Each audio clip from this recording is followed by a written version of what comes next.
Well, good morning. I think it's still morning. Good morning. Thank you for coming along. It's wonderful to see lots of new faces and also some people that I've seen in the past. So that's wonderful. Thank you again for coming. My name is Michael Howe. I am the East Coast candidate for the ACT Party. Some of you know me, but for some of you that don't. So I grew up here in Whakatane. I did my schooling here, and I worked in the district court for 5 years before I headed overseas. I worked and lived in different countries around the globe, and then I came back to New Zealand with my wife and 2 teenage daughters.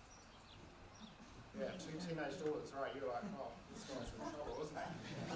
Wish you all the best. Thank you, I appreciate that. It really has been wonderful getting to know people in the district, and we are obviously one of the big concerns around the district is crime. Who wasn't appalled at what happened at Jules, the aggravated robbery that happened, exactly. And that was the 3rd time in the past year that they have been robbed. I think it's just absolutely appalling. We're going to be talking a lot about that today and other policies. We've got David Seymour, as I think you all know, is the party leader for ACT. And also we have Cameron Luxton, and that's the person that I'm going to introduce you to. He is the candidate for the Bay of Plenty. So I'd like to welcome Cameron. Thank you very much, Michael. It's wonderful to see ACT growing, and people like Michael putting their hand up and doing such a good job on the ground, growing ACT's presence. And as he said, it's wonderful to see so many people here who I've met out putting up boardings, delivering pamphlets and putting the message out for ACT. So a bit about myself. I am not just a Bay of Plenty candidate, I'm 11 on the party list. And right now we're campaigning to get as many candidates for ACT in Parliament as possible to create real change. Real change for real people. So I'm a guy who left school at a rather young age and went and did a building trade in Papamoa, where I live, fastest growing town in New Zealand for a long time. But when the recession hit and things went a bit dire, I gave dairy farming a go. And usually when I ask a crowd, do you know of this place, I get not many people saying yes, but I was a dairy farmer in Galatea. So I did it 7 years up there and had a fantastic time, took part in many things, including the Dairy Industry Awards, and the community was fantastic. I was really welcome. And so that doesn't make me a local in Whakatane, but our rates did come down here, so, you know. Look, that's me. I'm very happy to talk to you all later, but now I'd like to introduce David to come up and say a few words about the things that are affecting us. So, David Seymour.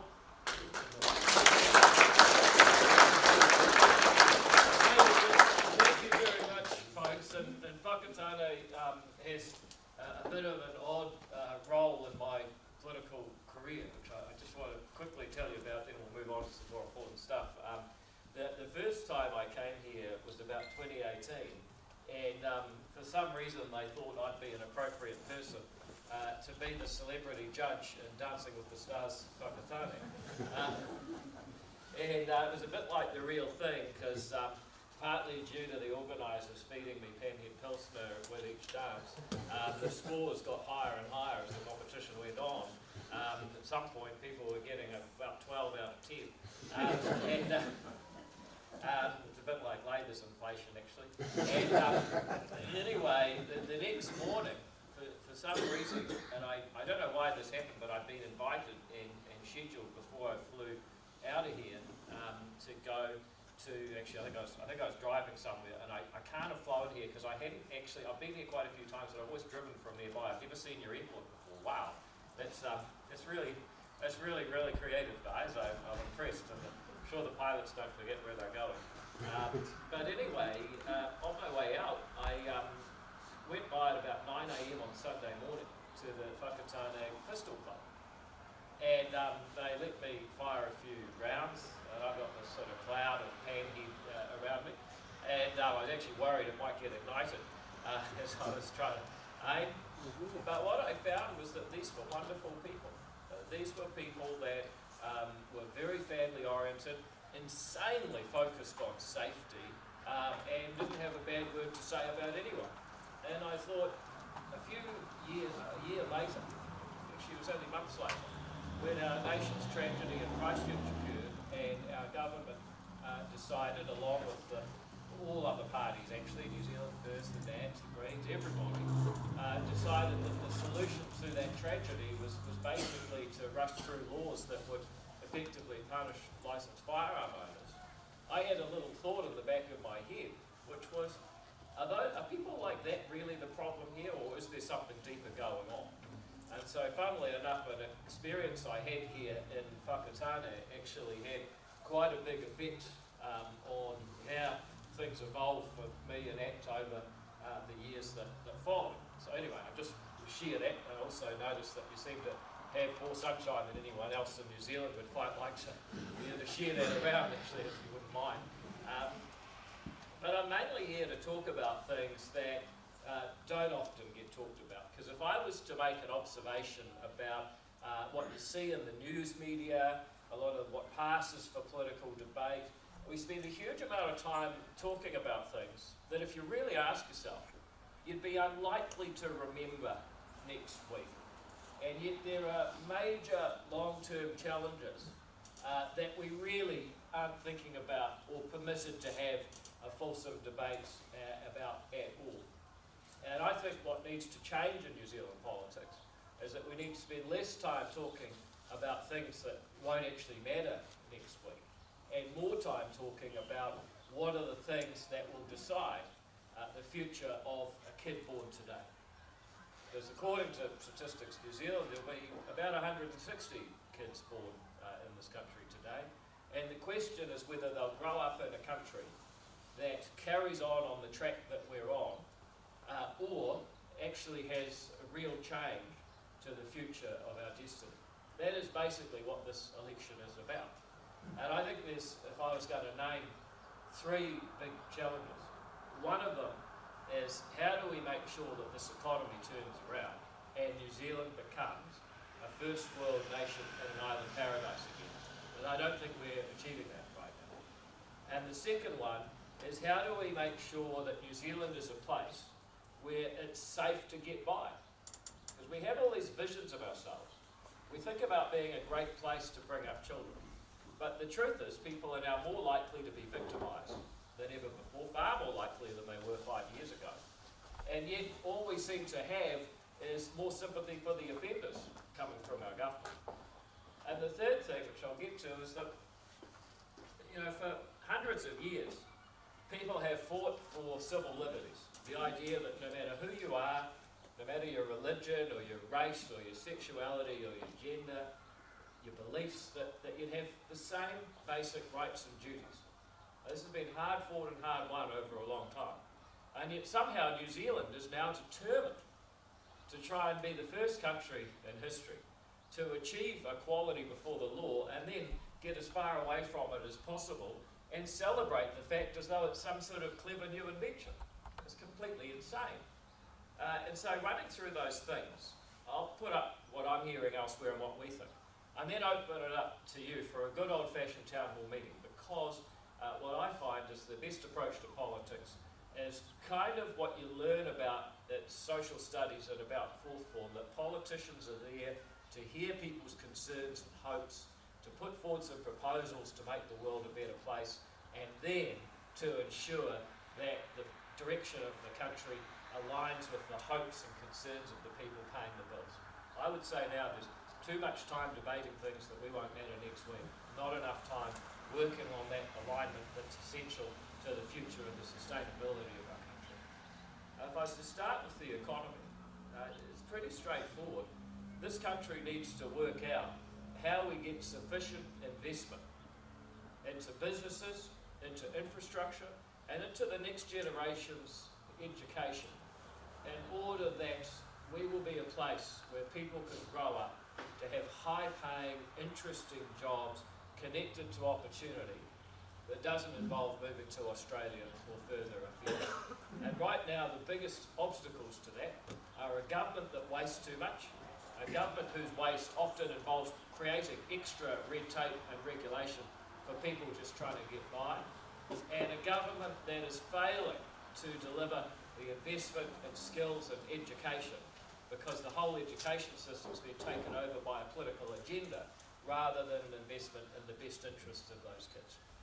And if you take those through, just in real big terms, raw numbers, we have a government that spent 6 years doing less and less, with more and more of your money.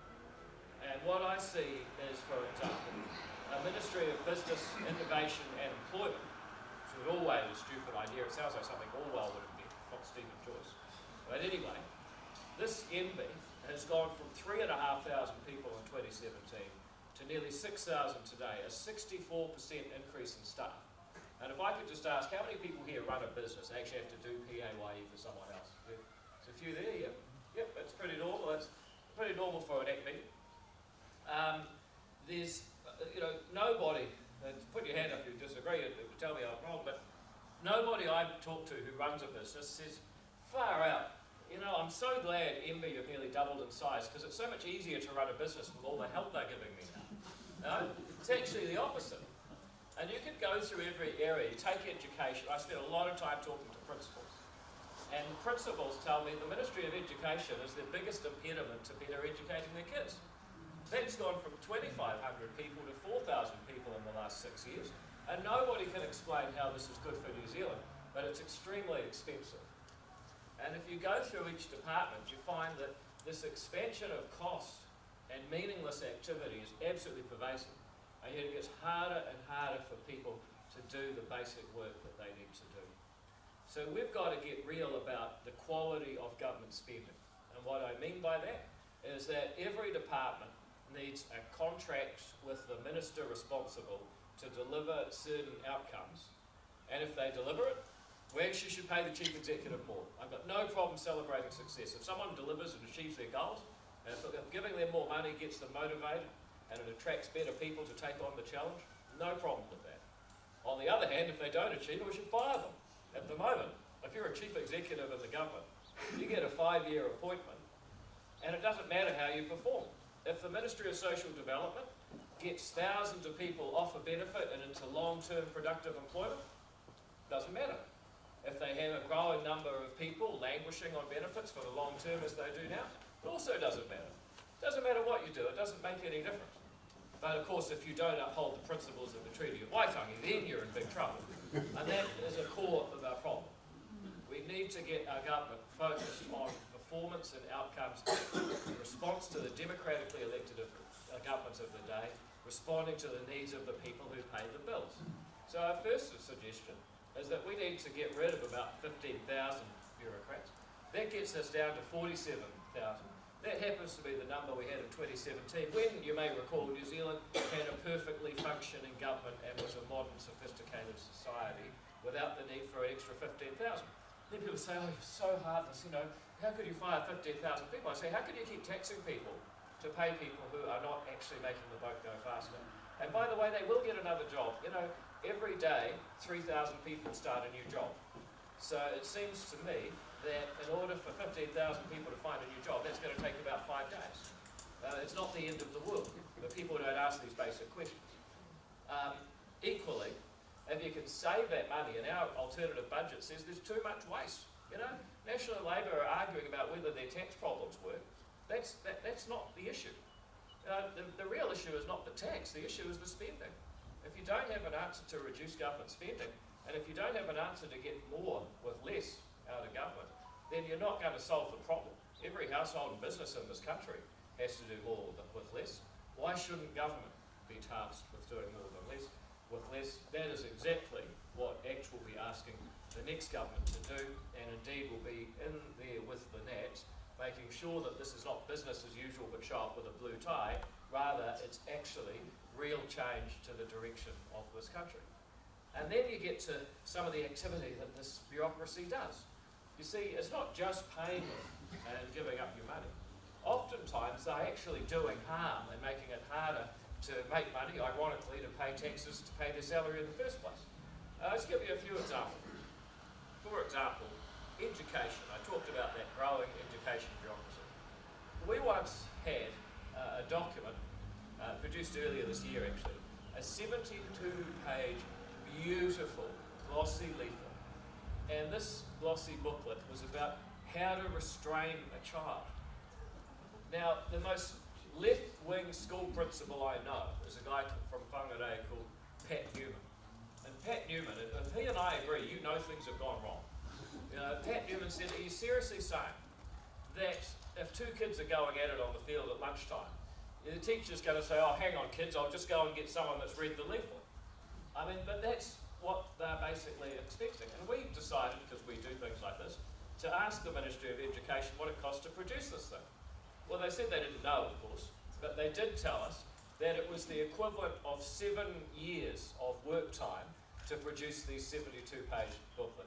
That's a page, 10 pages a year. That's 5 weeks of work to produce each page. It's just completely insane. And the net effect was it made it harder to run a school.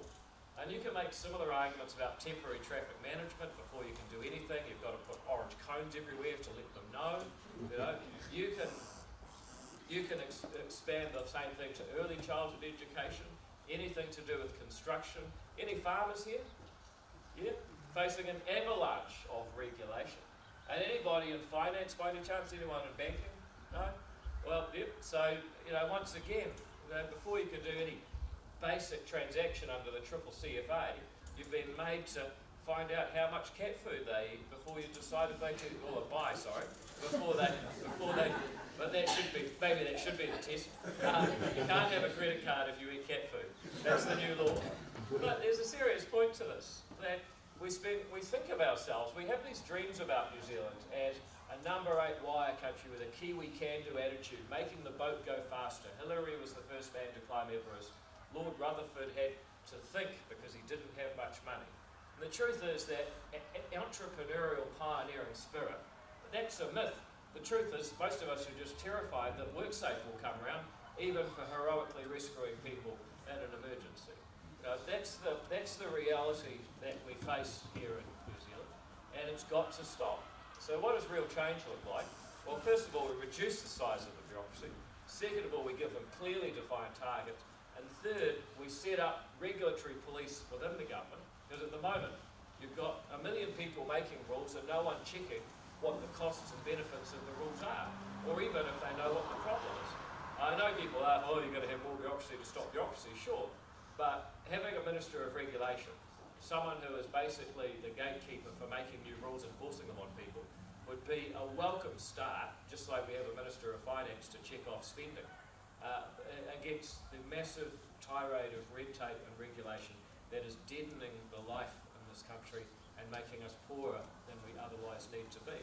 If we get that stuff right, there's no reason to think that we won't be a country that has a smaller, more efficient government, that has more of that can-do attitude because we only have rules that actually make sense, and a country that invests in education by setting high standards, having a knowledge-based curriculum that must be taught in return for educational funding, and a group of young people who've actually learned more than those who went before them. Because we may be at the first time in history when older people are actually correct that the next generation knows less than them.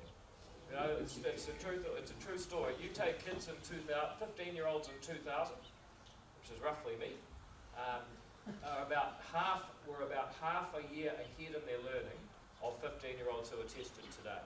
It's astonishing. We're the first country ever to actively reduce the amount of knowledge passed from one generation to the next. We're also the first country ever to reduce our travel speeds. So maybe this going backwards thing is a bit of a theme under the current government. But if we don't get that right, then the current cost of living crisis won't be an inflationary blip.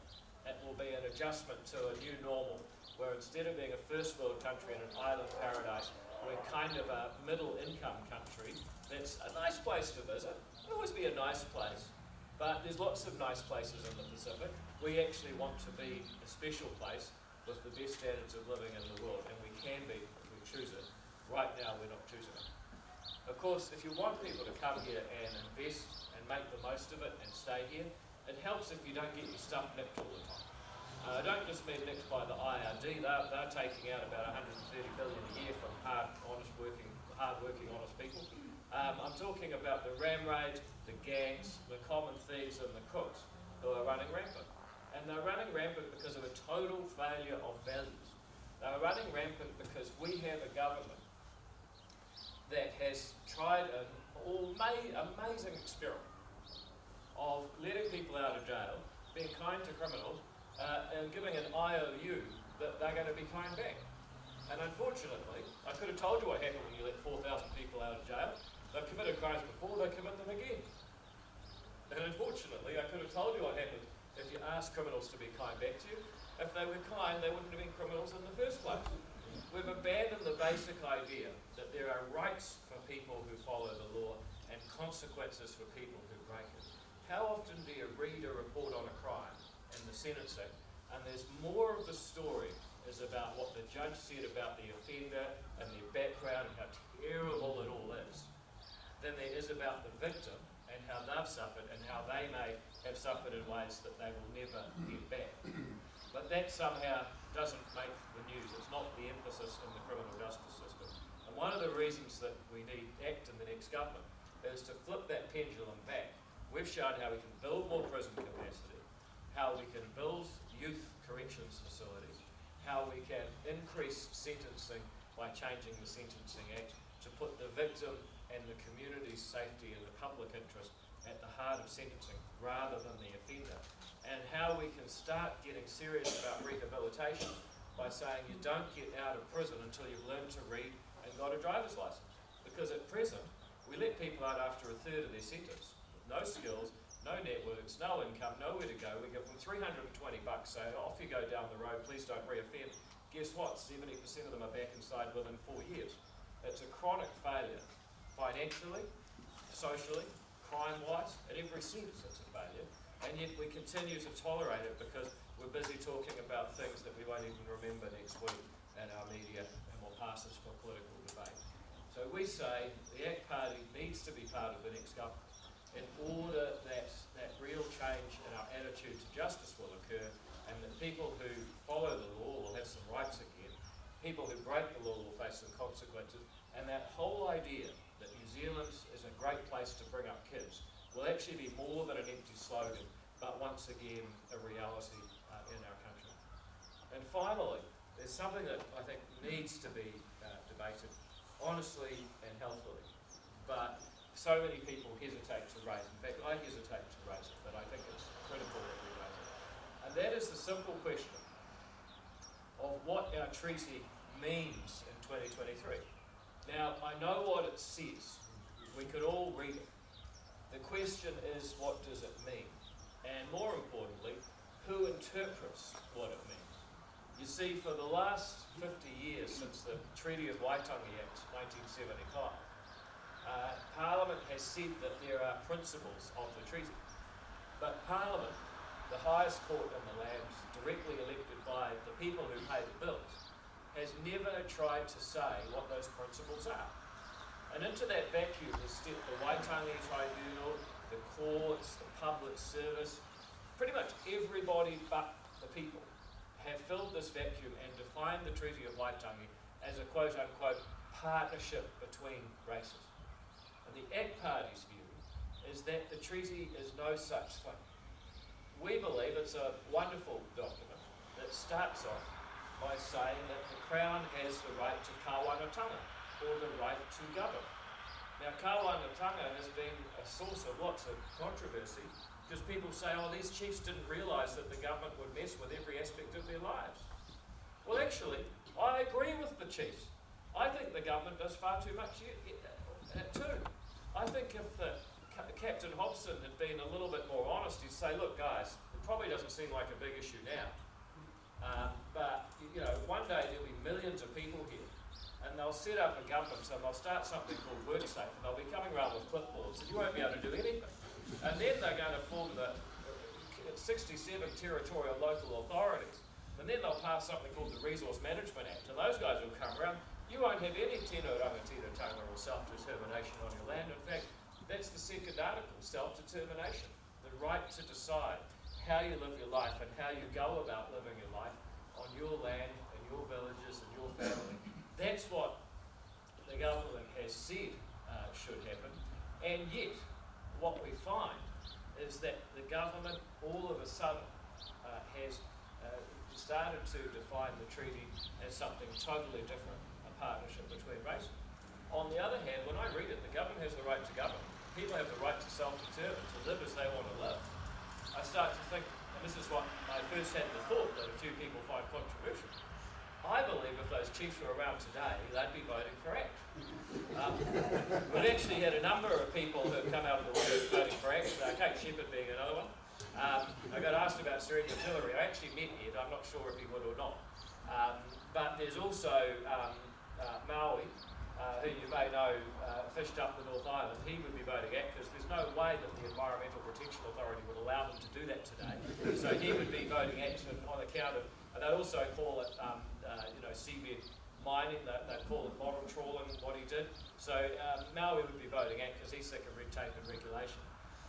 But I think those chiefs would be voting ACT because actually they wanted limited government, they wanted self-determination, and most importantly in the third article, they wanted ngā tikanga katoa riteta, the same rights and duties. When I think about the basis for a country that will actually succeed, having the same rights and duties, that simple idea that we're each human, that we're each alike in dignity, no matter how we're born, we have the same basic opportunity, 1/5 millionth of the opportunity this country has to offer. Well, that is an awesome idea, and it happens to be the one our country was founded on. It's just for the last 50 years, a tiny minority of people have taken it so far off track without asking anyone else that we've ended up with a massively distorted idea of what this country is and who we are. And I find it extraordinary that on the 14th of October, when we go to the polls, the people of Australia will be getting asked to vote in a referendum on whether or not the voice, as they call it, should be introduced to the Australian Parliament. That's a country where it's quite normal for the people to have a say in the future of their own country's constitution. The ACT Party says Parliament should take over defining the principles of the treaty, pass a Treaty Principles Act that says the treaty means what it says and says what it means, and then go about putting it to a referendum so the people of New Zealand can say yes or no, we want this to be part of our basic constitutional framework. And imagine a country that got rid of race-based laws like Three Waters and the Maori Health Authority. Imagine a country that said it's one person, one vote, and one type of seat on your local council. And imagine a country that said, yes, we uphold the principles of the Treaty of Waitangi, but they're inclusive, and they say we all have the same rights and duties. That would be a country that could stride confidently into the future, with each person involved equally in setting the direction of solving our problems so that we can be that first world nation in an island paradise. And then we should say there should be no preferential contracting of government contracts to a business based on the race of the people there. And then we should say that when it comes to healthcare, we should be making sure that we understand the needs and disadvantages of their patients without racially profiling them first. Now, I think it's a pretty simple prescription, but man, it would go a long way to more efficient and effective services with less resentment created between people. That's what real change looks like.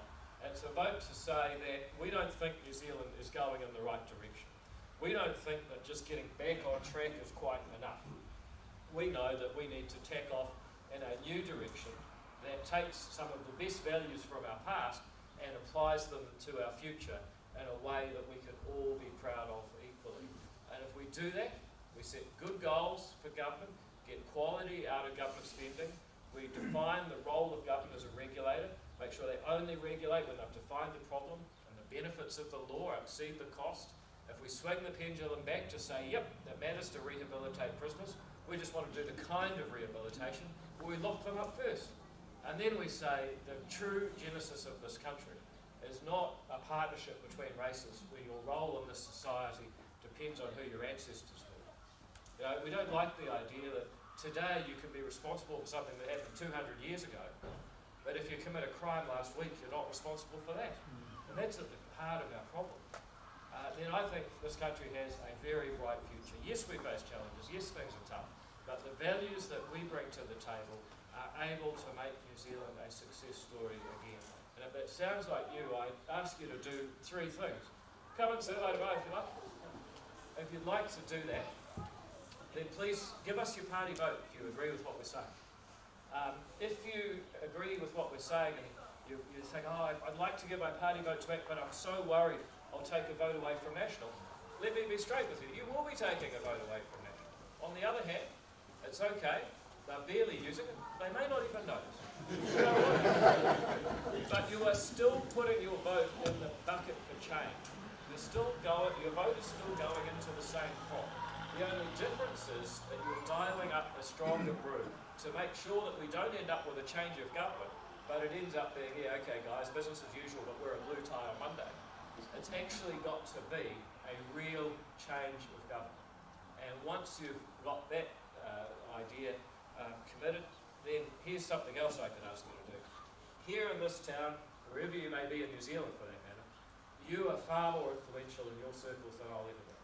Because the people that you work with, that you live with, that you play sport with, that you hang out with, the people that are your tenants or your landlords, those people trust you more than me for two reasons. One, they know you.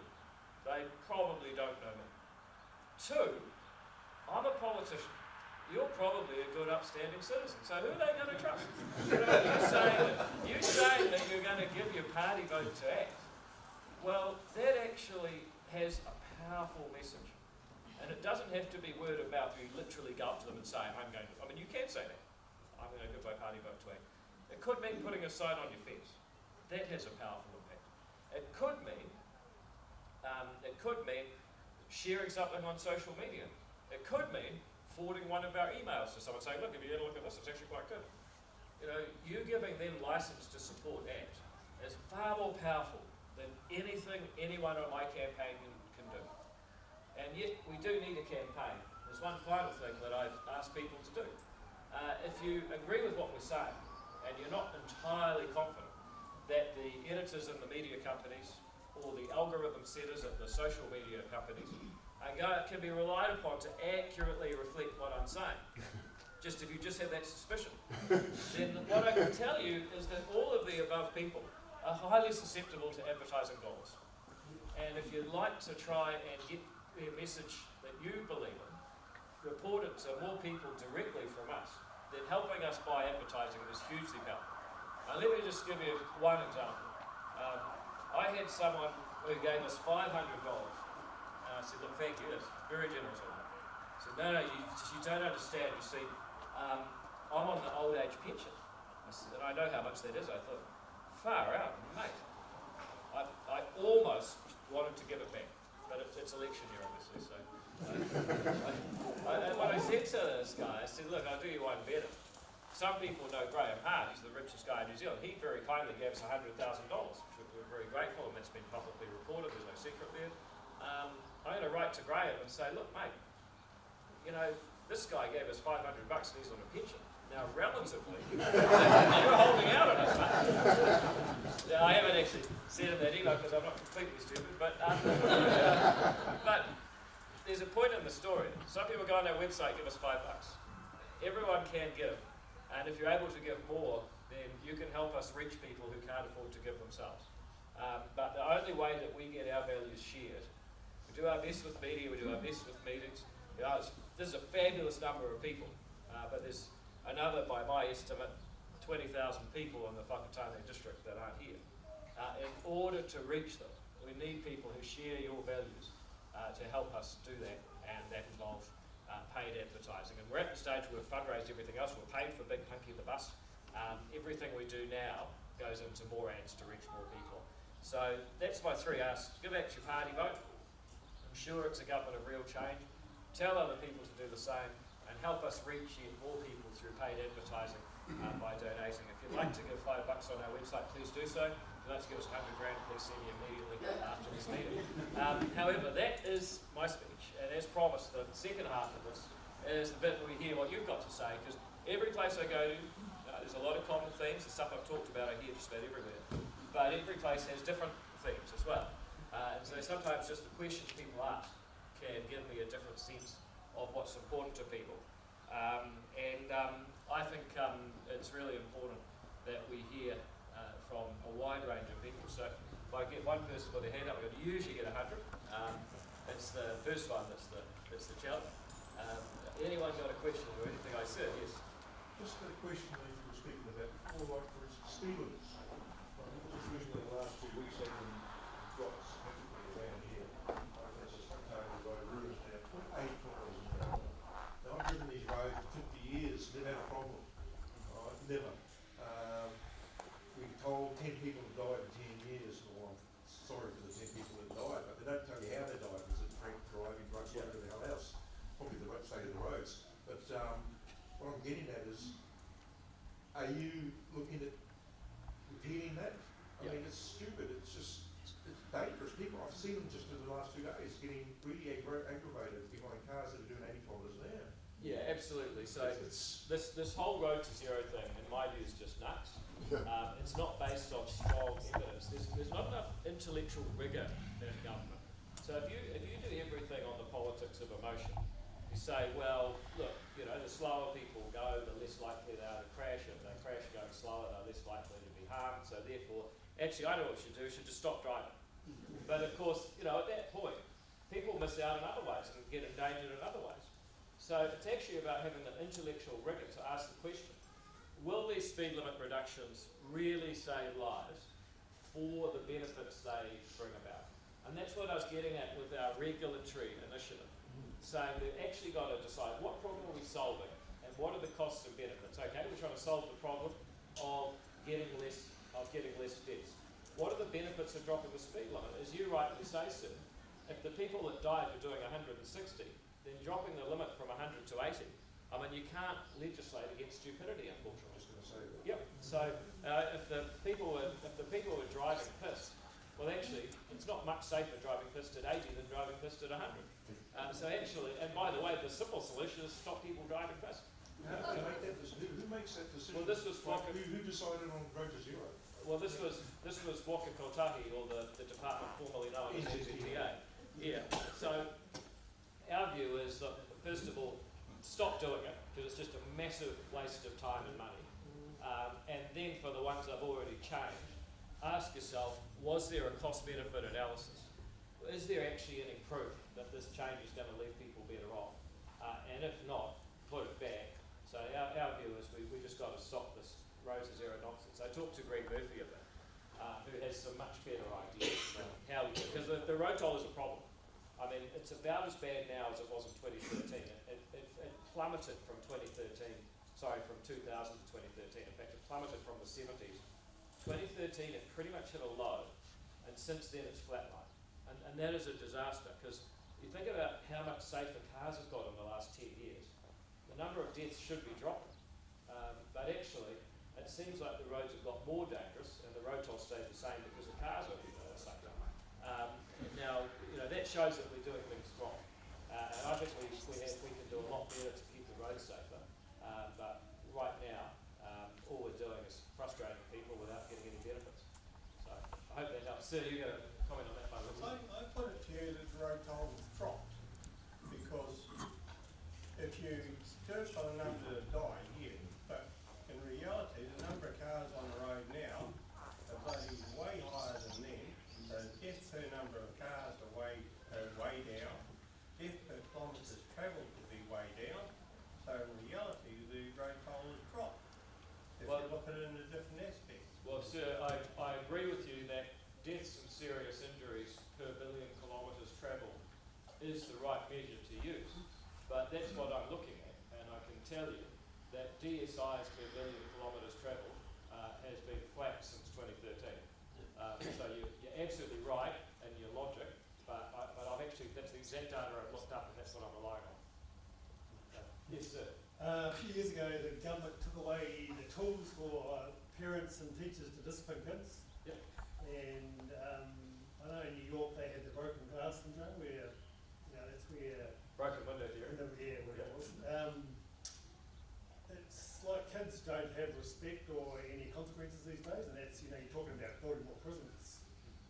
Now you want to attack the problem before that, and, you know, give us the tools. Like, I can guarantee 90% of people in here got smacked or caned at school. We all survived, we all learned respect, we we had consequences, we've lost that. We've lost those boundaries, you know? Yeah, it's an interesting question. I had a few people raise this with me just in the last week or so.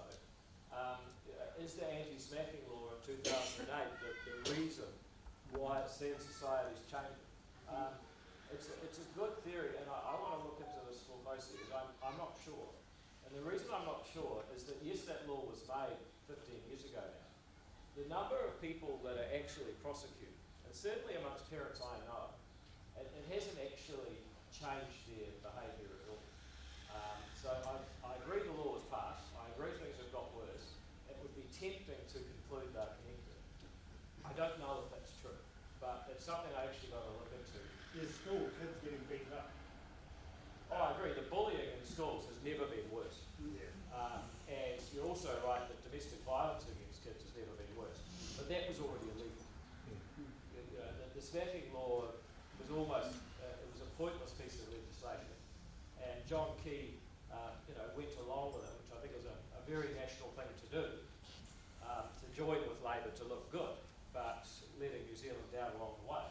However, I question, I understand the theory, I question whether it has really been the thing that's changed New Zealand. I agree it's changed.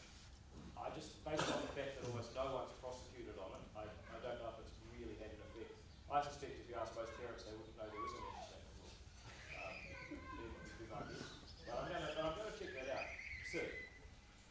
So a local issue around here, around co-governance, is effectively the loss of access to Uruwera National Park. But I don't know if you are aware, it goes beyond that. We have lost access to climb Putawaki, Mount Edgecombe. Also, we can't now go up Tarawera, Mount Tarawera. Just recently heard Whakatane is now being removed from recreational access. So that worries me, because I grew up climbing those mountains and my children haven't been up any of them because of the new country. Yeah.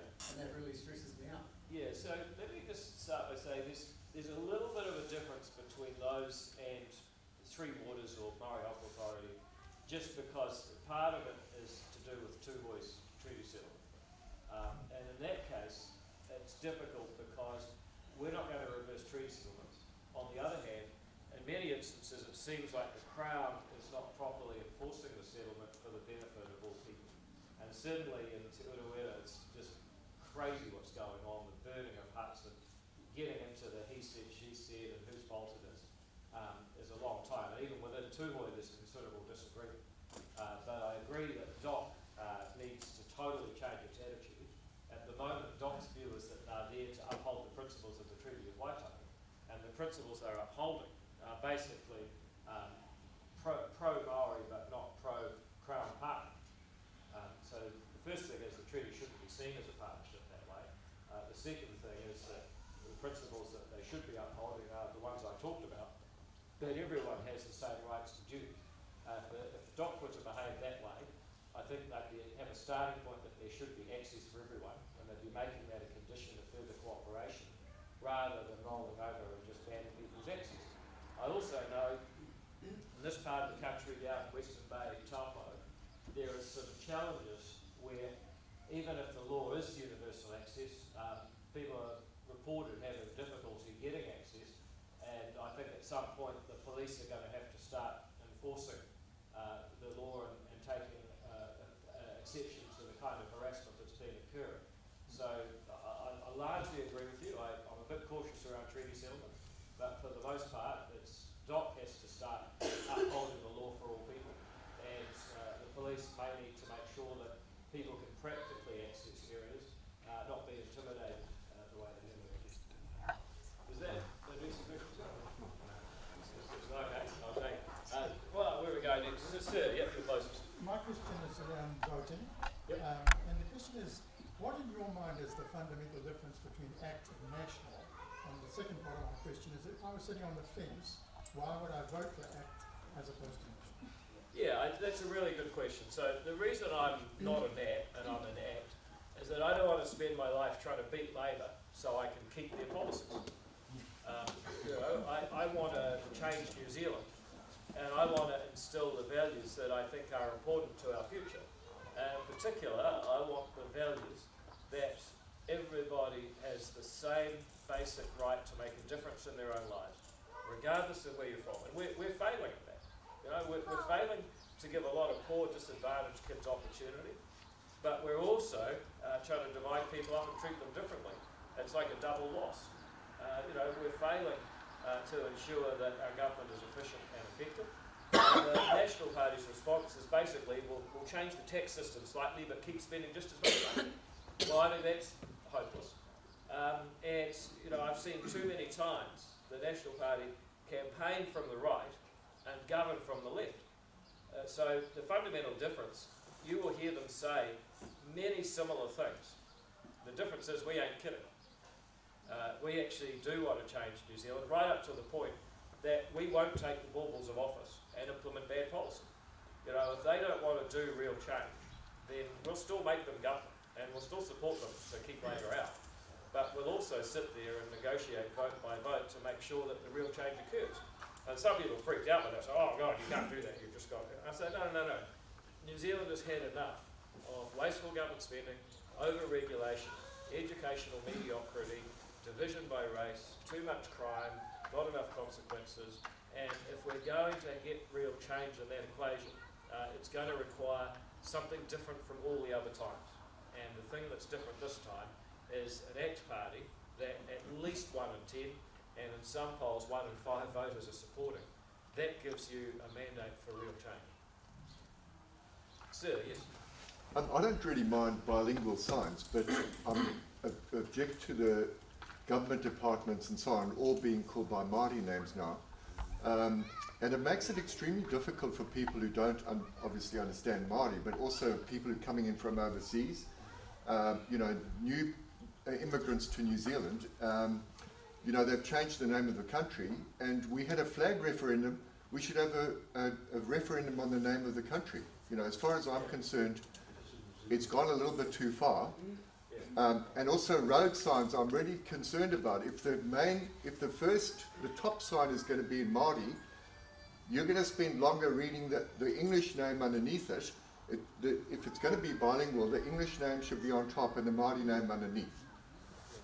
Yeah, I mean, look, I start from the point that I think the Māori language and culture is quite beautiful, and you should want to cherish and preserve it. That's your starting point. But I also think the way the current government's gone about it has actually backfired. I think they've probably created more resentment of the thing they're trying to promote than actual promotion.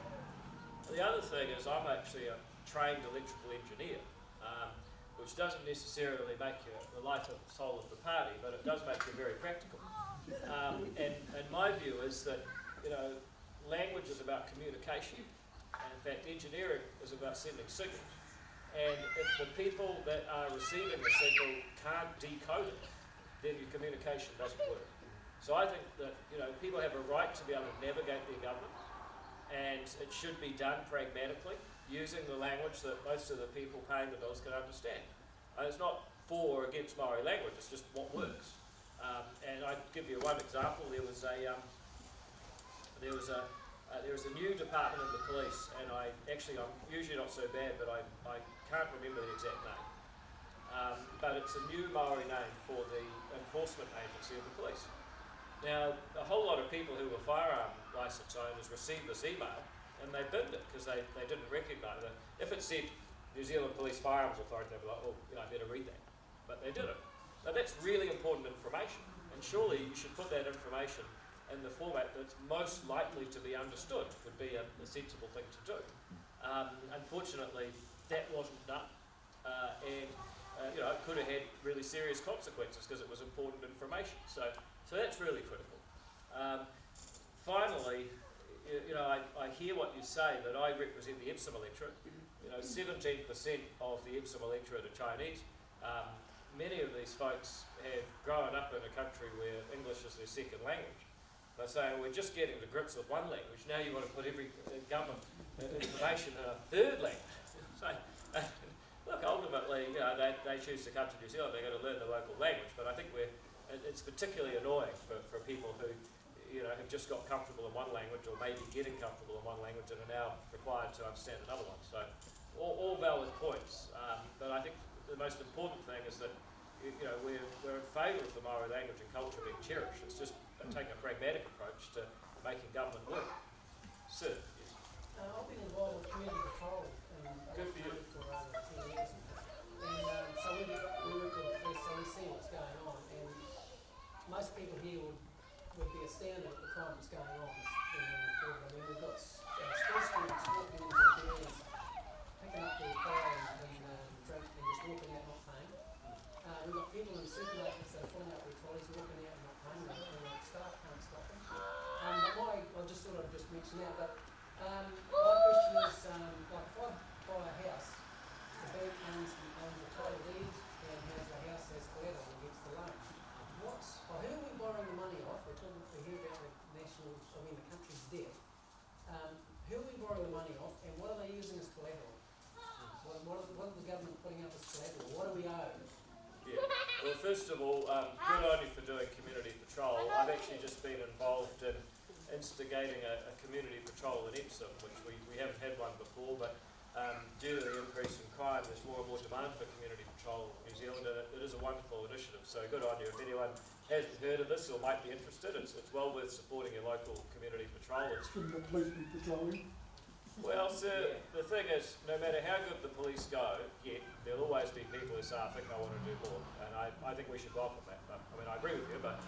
There was an article just today that reported or a news guy in Auckland in a supermarket countdown. He tackled a guy that was drunk and walking out with a carton of beer. Yeah. Now, the staff rang the cops. Yeah. The cops said a thing saying, we'll be there in a few minutes, mate, hold on to it. They told the staff to tell him to let him go. Yeah. Because he could be done for assault. Yeah. How does that work? Well, put it the other way, sir. If you had a total defence against tackling people in public, just because you thought they were committing a crime, then people could go around tackling you all the time and use the defence. Oh, I thought he might be shoplifting. No, that's what it was. Well, yes, I know, but if just thinking they were shoplifting was a defence, which is what he thought, then you basically have total anarchy. So I understand you just want to stick it to the bugger that's walking out of the supermarket, but I'm also in favour of the rule of law and peace. So, and I also know a bit about Todd Scott. So, on balance, I hear what you're saying. But I want to get to this gentleman's question, which is basically, he's got a mortgage. He's put his house up as collateral. If he doesn't pay his mortgage, at some point he could potentially have his house sold at a fire sale, and that would be a shame. What is the New Zealand government doing to get its debt sorted out? Well, Who do we owe the money okay. to, and what are we putting up as collateral? Well, you say, so who does the New Zealand government owe money to, and what are they putting up as collateral? So the answer to the first question is whoever buys New Zealand government bonds, and that is New Zealanders, it's also people around the world. So you can, in theory, go along to the Debt Management Office of the Treasury and buy a New Zealand government paper at whatever rate it's currently running at, about 4%, I think. You're welcome to do that, but in terms of what collateral you get, the government is borrowing unsecured debt. If the New Zealand government decides not to pay, then you lose. However, if the New Zealand government lost the ability to raise debt, then it would be a huge problem for everyone in New Zealand. And so if you're buying New Zealand government paper, you can be pretty sure that the New Zealand government will always pay, because basically you've got 5 million people that want their government to be functional into the future and will continue to pay tax to pay you back. So the collateral really is the future functioning of New Zealand, and that's why people are usually happy to buy New Zealand government debt at quite a lot lower levels than you could get, say, a mortgage. So we're not mortgaging oil and resources. No, there's no, when you buy New Zealand government bonds from the Debt Management Office at Treasury, and it's, I think they start at $10 million for a piece of paper, so it's quite expensive paper, but it's unsecured.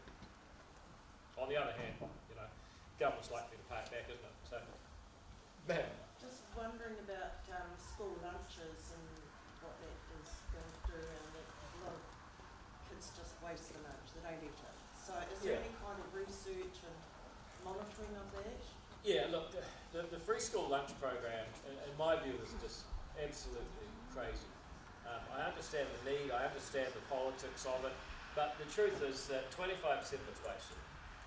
And the Treasury has done analysis. Does the free school lunch program lead to more kids attending school or being more engaged in their learning? And the Treasury reported that no, they don't. So for $250 million a year, you've got to ask yourself, does a government as indebted as New Zealand really have any business putting money into a lunch program that hasn't increased school attendance or learning engagement? If it had, I'd probably be all for it, because I think getting kids engaged in learning is one of the most important things we can do. But it's not. And then it said, oh, it did have nutritional benefits. Well, what else would giving food to someone do? I mean, I mean, this is the problem, right? The person who wrote that in Treasury, I guarantee you, is at least on a six-figure salary. But are you not taking away the responsibility from the parents? Should we not be educating the parents? Well, I agree with that. There is a chicken or egg element, in fairness. I mean, if you've got irresponsible parents, that's not your fault. Not giving the food means that perhaps the kid suffers. In my view, if the kid was really suffering, then it would make a difference to school attendance and school engagement. It hasn't. And that's why I think that the money should be given to the schools to use as they see fit. Some schools, I suspect, would continue to do the program. And if they think if the people actually in the community think it's the best use of that money, I'm not going to stand in their way. But the idea that basically a whole lot of schools get handpicked across the country and given money for that specific purpose on a take it or leave it basis, it's just a recipe for government waste. We totally oppose that. Well, yeah, sir, I'll go to the back because I feel like sometimes I'm biased towards the front. That's you, sir, you're in the back row. Right, you've talked about many things, but you've not talked about health.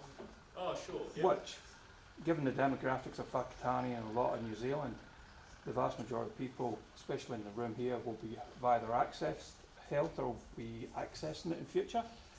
Now, I've been a senior manager in the healthcare system in New Zealand for 30 years, and I've been I'm back on the ground as a registered nurse again. Right, now, depending on your narrative, which TV programme you listen to, the healthcare system is in crisis. Right now, you've got your senior medical officers, your consultants, who are doing 4-hour strikes. Next week or the week after, if they don't get it sorted, they'll be on a 24-hour strike. That's unheard of. That's, the government is negligent about that. As the healthcare system, you've in crisis, you've had nurses in crisis, elective operations because of COVID have blown. The healthcare system, doesn't matter what you say or what you do, is never ever going to catch up with these electives. People who use the orthopaedic service around the country, I used to be the orthopaedic manager at North Shore Hospital, 67% of people who use orthopaedic services are over the age of 65. They've made it harder for people to have their hips and their knees done because the criteria gets getting pushed up and up and up.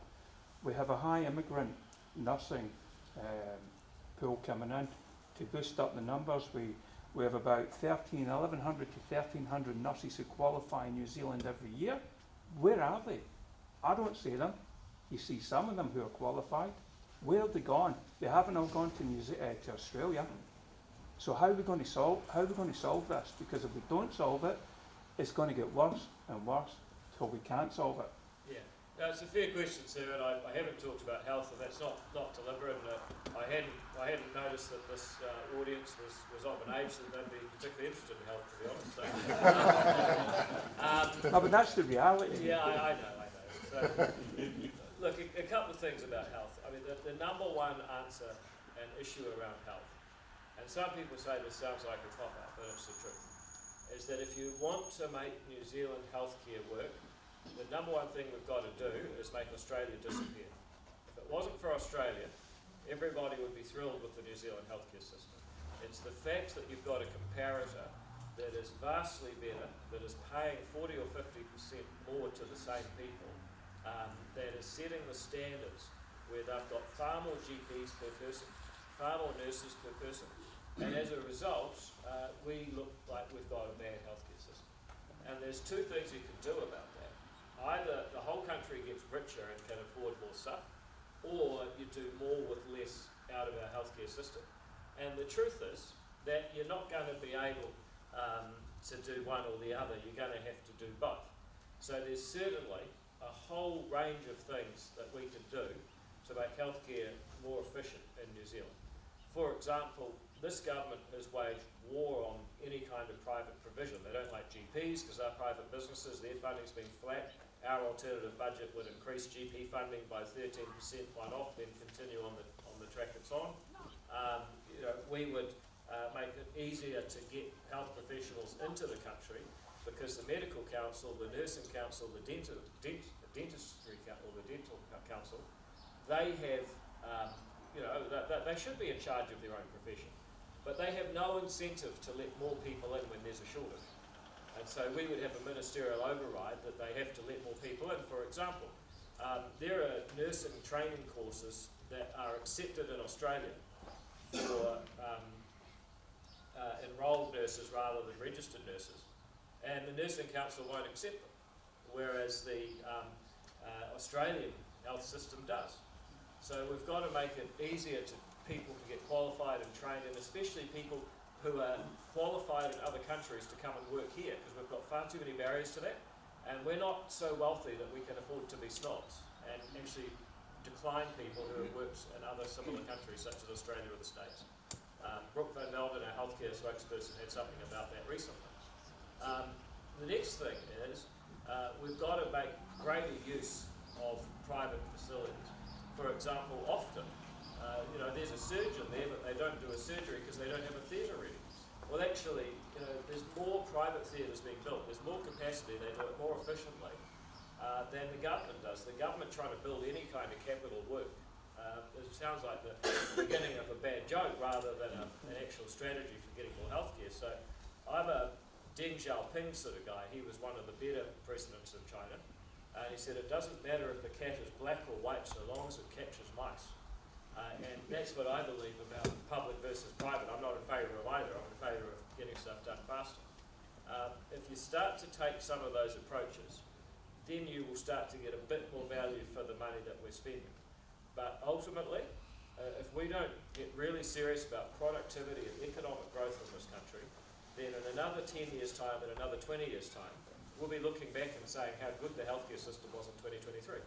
Because we will just continue to become relatively poorer, and it will become harder to attract and retain healthcare professionals and machinery and equipment and pharmaceuticals, and people will look across the ditch and they'll say, there's where all the healthcare is and our healthcare people.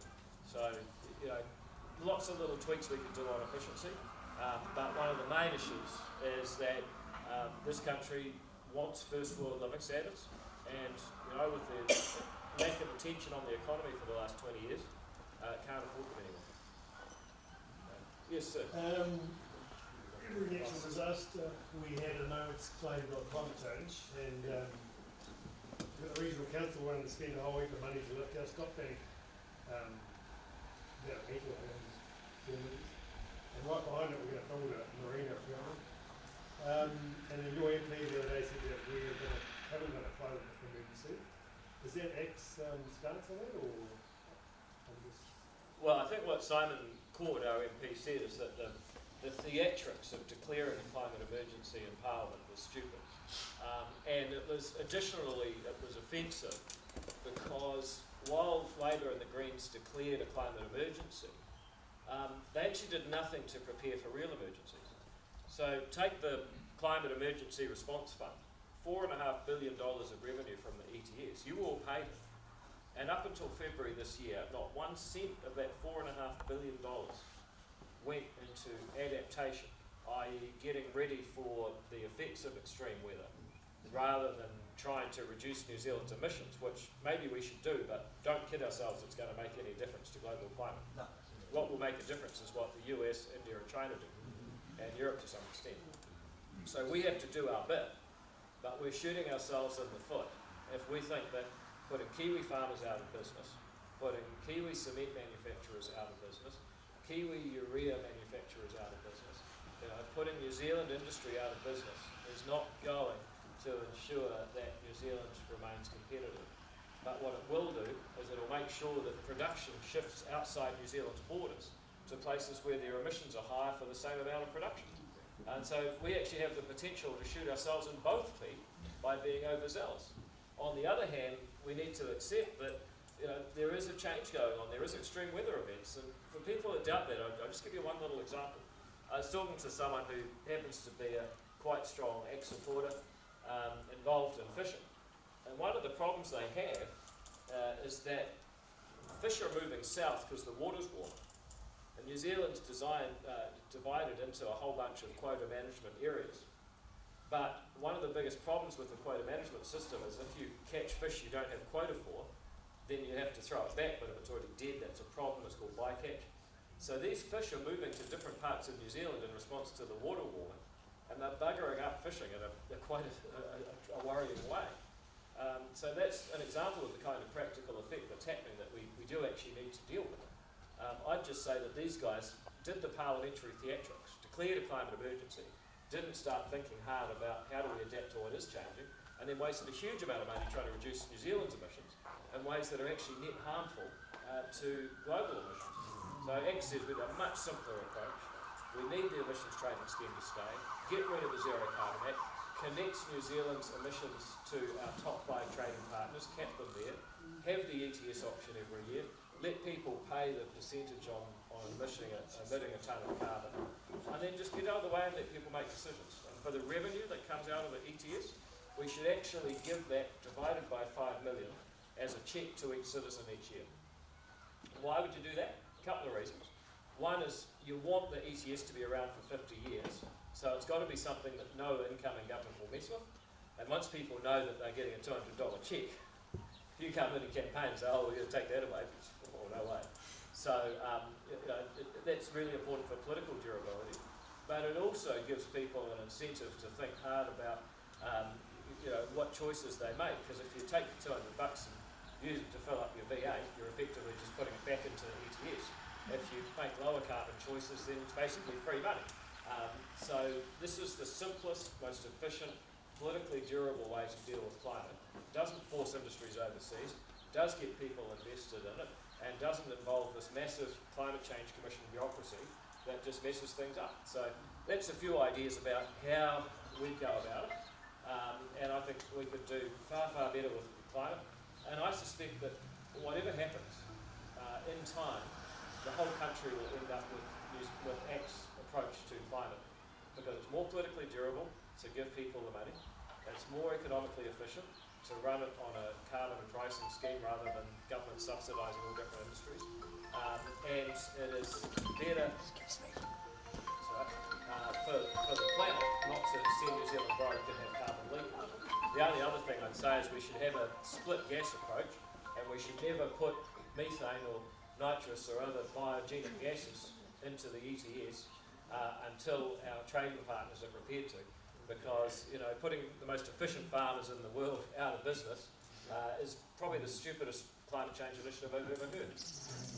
But that's James Shaw for you.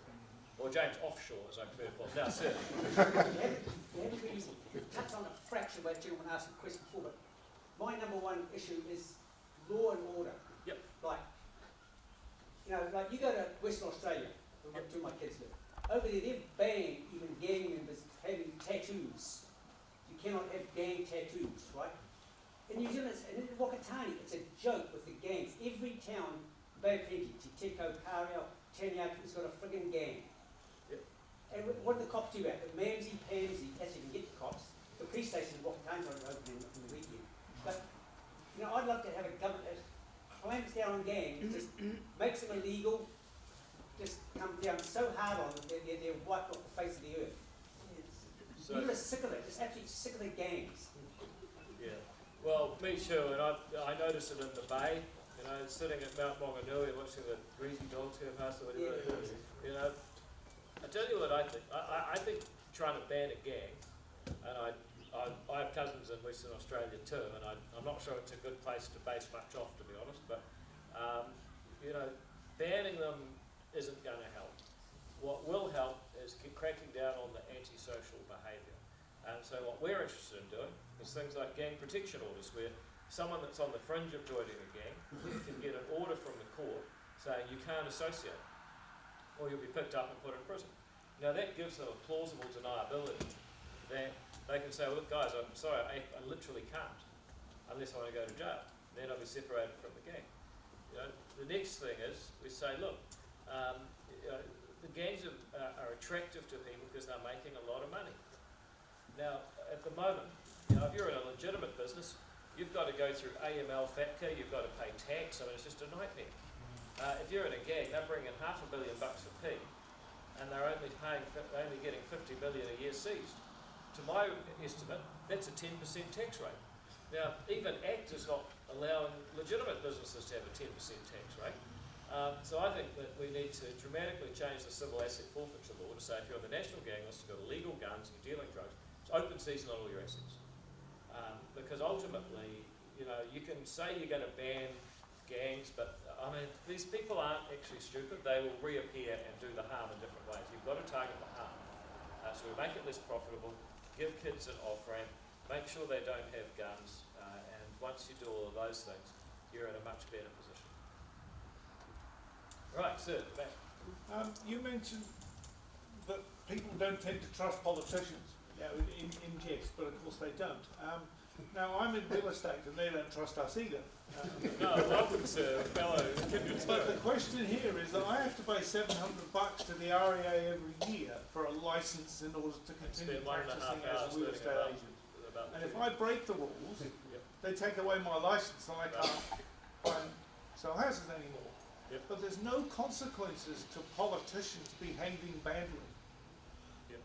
And I think that's wrong. If they misbehave, they need to be kicked out of Parliament. And they need to be chastised in ways that discourage bad behaviour. Because down in Wellington, quite frankly, you know, it's not a very nice place. But you know, the reason we don't trust you, I think, is because of the behaviour of what happens down in Wellington. How are you going to fix that? Well, let me give you a couple of thoughts about that. I mean, number one, sure, you know, that the REA can bar you from being a real estate agent. But who should be able to bar someone from being a politician if the people elected them? Well, surely it should only be the people in a democratic election. Because once you've got some unelected person that can override the preferences of the people in a vote, you're not really a democracy anymore. So there is a group of people that can get rid of politicians that don't trust it. So it's called voters. And I'm calling on you to get rid of quite a few of them at this election. The second thing is, I think, you know, I find this really interesting. So people underestimate the consequences that people face. I mean, in my time in politics, I've known probably about half a dozen people who have been involved in scandals so damaging that they've had to leave the country or basically go completely incognito. They haven't just lost their job, they've lost their future employability, their privacy, their sense of self-worth. I think they're just completely destroyed. And you can think about it, there's been, you know, a couple of people, there's probably about one, maybe sometimes two people a year that happens to in politics. You guys might remember some of the names. I knew some of them. So that's your next issue, is that actually elected officials do face real consequences. I think the other thing is that, and I'll come to that, but going back to the original thing, you know, there's this idea that we can't trust people, we can't trust voters to elect people, we can't trust the people voters elect. Oh, but some other bureaucratic force, we can trust them, like some equivalent of the REA. That's undemocratic. And this really struck me during COVID. When COVID hit Auckland in August 2021, I actually literally just ran to the airport. Like I stopped at home for 2 minutes to pick up my stuff, and I was on the next plane to Wellington, because I knew that they would close the Auckland border, and I would not be able to go to Parliament. Now, Judith Collins, bless her, didn't think that quickly, stayed in Auckland, and she found that there was almost no support, the media, the public, for her, and she was the leader of the second largest party. She had no support to travel down to Wellington and actually stand on the same carpet as the Prime Minister and ask questions on behalf of her supporters. That showed me how little trust there was in the democratic process. Oh, but there was a plane going from Auckland to Wellington every day, filled with unelected people who are presumably also capable of carrying COVID, and nobody cared about that. So, I just say a little bit in defence of my democratic brethren, and my future self, who wants to be able to vote for people to represent me, not be ruled by bureaucrats. I think it would be a mistake to try and put in place some bureaucratic force that is higher than the voter. Finally, and I'll get off this, but it's just that I do find it interesting. I think there's a reason why there's so little trust, which is that the world has become more complicated. The range of things that government is trying to do has never been wider or more extensive. And people look at these lay people who get elected out of their community and say, well, can they manage this piece? I mean, you look at the healthcare system, it's a $30 billion organisation with about 100,000 people working in it, doing some of the most complicated procedures that anyone does in our whole society. And the idea is you're going to take someone off the street, elect them to Parliament, make them the Minister of Health, and they're going to fix it? Good luck. So I think there is a need for the government to do fewer things simpler. And what that might look like is that the government would pay you, and this is not an official policy, but just to give you a thought, the government would pay for you to have a health insurance policy, and you could get it either with the government program, Southern Cross or NIB, and they will sort out how to do the operations. And if they're good at it, they'll keep their jobs, get paid lots of money. If they're not, they won't. But what does the Minister of Health need to do? Basically set the framework, the rules and the budget for you to get a healthcare insurance policy paid for each year. And probably operate a few hospitals that do really specialised stuff where there's only one in the country. That would be a more realistic healthcare system that could actually work. What we're trying to do now is, really impossible for it to work the way that we think about it. But we're going to try anyway. Anyway, if someone asks another question, I'll give you a half-length answer. Yes, sir. I'm just wondering, obviously the last 6 years of the last government, there's been a lot of activism sort of implemented in our schools, like transgender activism and all that sort of stuff. Yeah. What do you guys propose to do about that? Yeah, so the question is, a lot of activism in the schools, transgender material being taught. What do we propose to do about that? I think it's actually a follow-on from the last answer. I propose to give more power back to communities. I don't think that a politician in Wellington can decide what age is right for every kid in the country to be introduced to certain ideas. And it will vary. You could imagine a rural community in the South Island where kids probably stay younger for quite a lot longer. And then you can imagine kids in parts of Auckland where life comes at you pretty fast. And the right amount of relationships and sexuality education, or the right pace of that education, probably different. And there'll be schools that have different values, schools of faith and schools that are not of faith.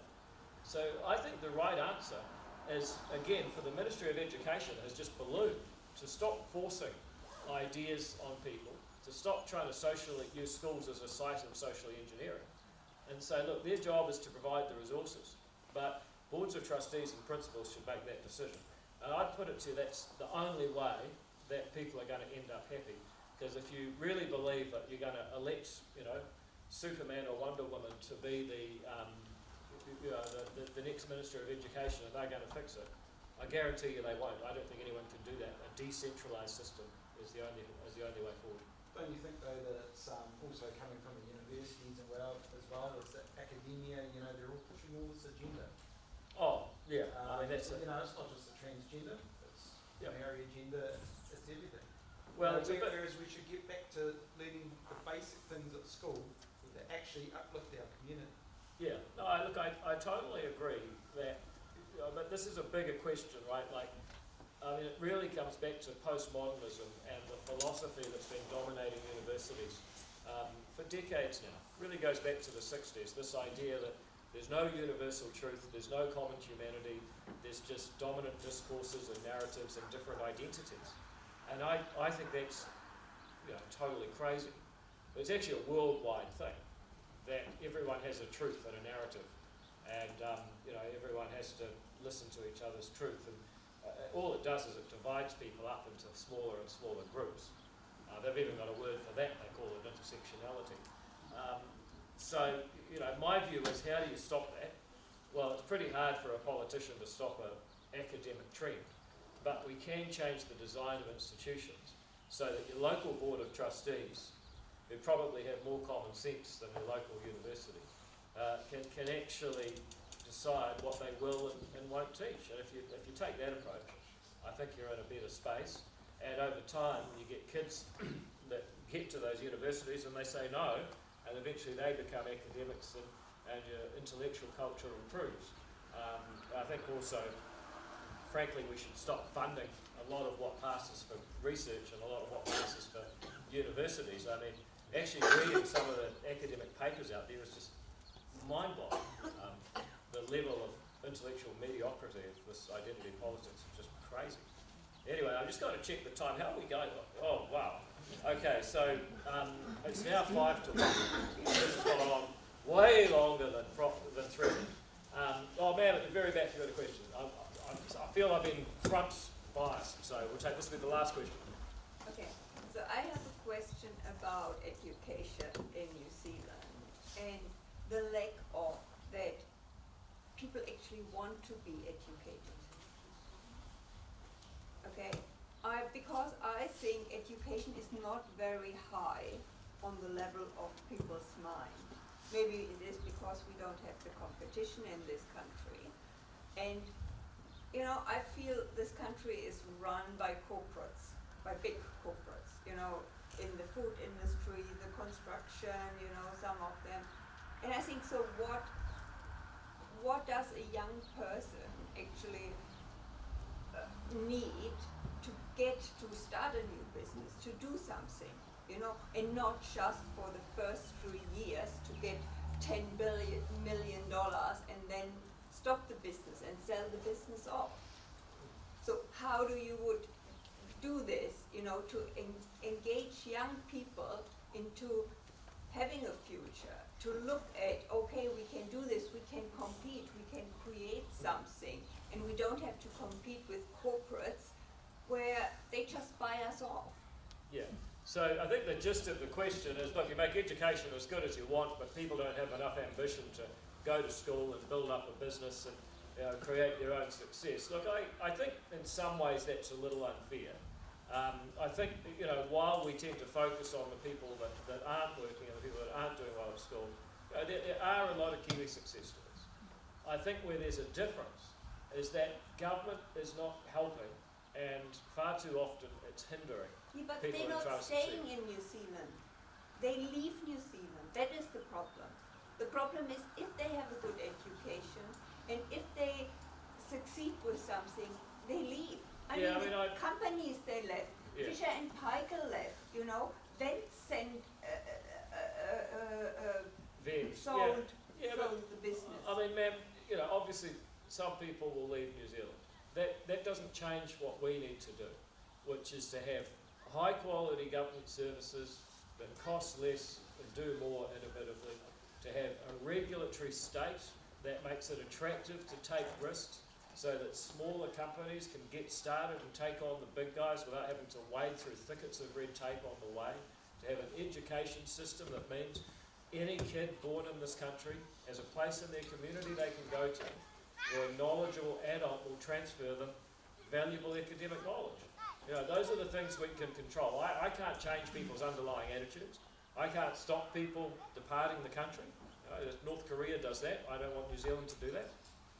But what I can do is change the policies of New Zealand by underlying those policies with the simple value that each person can make a difference in their own life.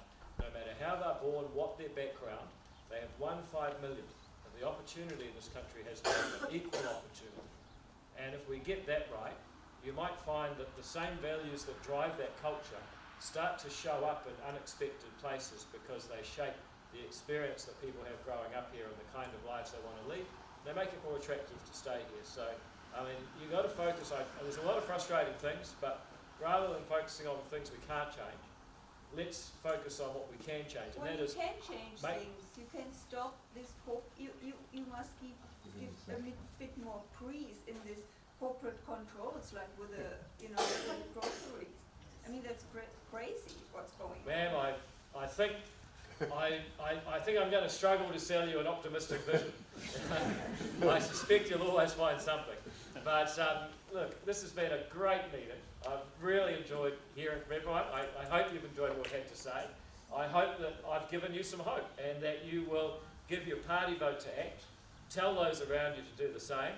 Give the party heaps of money to advertise, but I'm not pushing my luck. And come October 15, we'll wake up with a new parliament and an ACT national government that truly changes the direction of this country to make it something that those who paid the bills for so long can be proud of again. If that sounds like you, then I really hope we can win over your support. If you trust us this time, we'll actually do what we say and we'll make sure everyone can see that this country is at its best when it's at its boldest. Thank you very much.